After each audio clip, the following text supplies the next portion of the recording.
This carousel is presenting in very brief mode how a dogma that once held that congenital structural malformations were genetic in nature, and how that then led to the introduction of a new discipline in scientific medicine, teratology.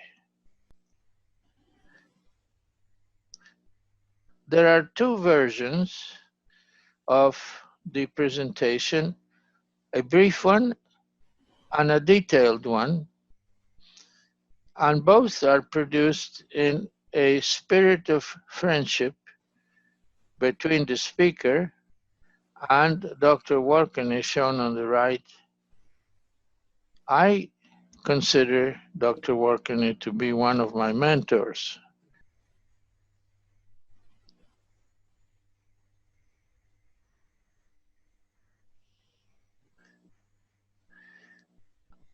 Warkany was born in Vienna and was heavily impacted positively and negatively by the ideologies of people that lived in his neighborhood. Freud dreamed about dreams. Herzl dreamed about Zionism and an independent Jewish state. Mahler dreamed about music, and Adolf Hitler dreamed about great, racially pure Germany. Warkany left Vienna in 1929 and lived the rest of his life in Cincinnati, United States.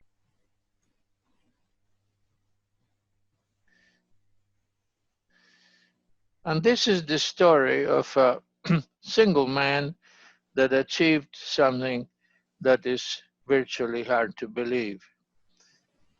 At some point, he decided to confront the dogma, knowing full well that it was popular and worldwide. The dogma had roots in the son of Darwin and was translated by populism into racial purity efforts, as well as eugenics. Premature popularization of science is often conducive to wrong policies and even tragedies, but they can be profitable. For example, the Kellogg Foundation of today was based on old-fashioned eugenics and associated with the sale of cornflakes. Others sold eugenic certificates. All of these were actually myths. And as far as Adolf Hitler and Germany, they decided to improve on the rest of the world by instituting state policies that led to forced eugenics sterilizations and subsequently to euthanasias, and then notions of racism that ushered the criminal activities known as Holocaust. Dr. Warkany was also an artist, and he made many etchings that convey his feelings that he rarely expressed verbally or in writing. In this etching, which depicts goiter and the offspring of a goiterous woman that has cretinism, has a dual purpose.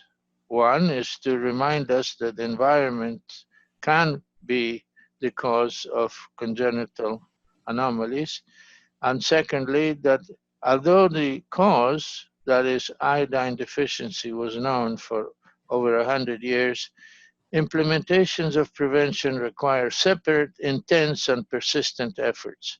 This obviously is a case where preventive medicine did not reach this family.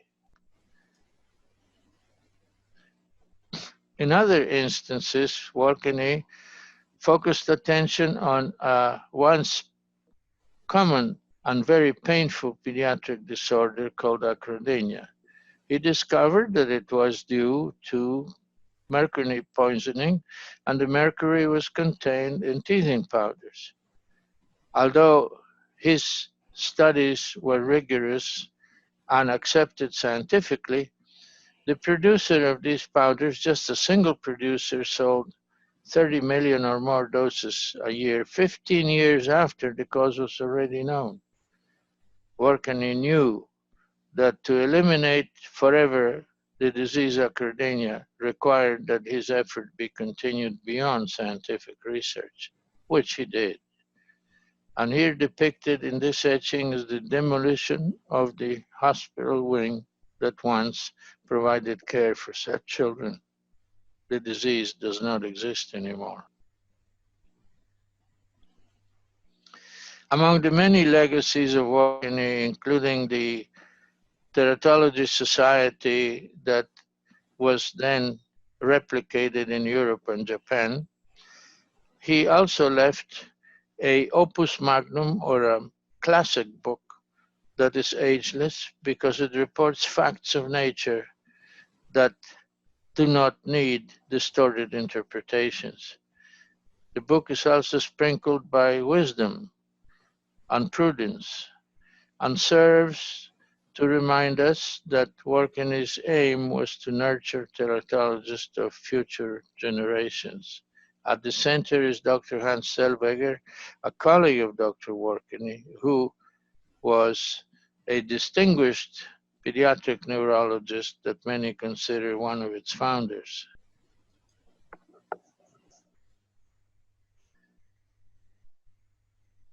And so we arrive at the end of this carousel, and we invite you to see either the short or long versions of this electronic presentation. Thank you for your attention.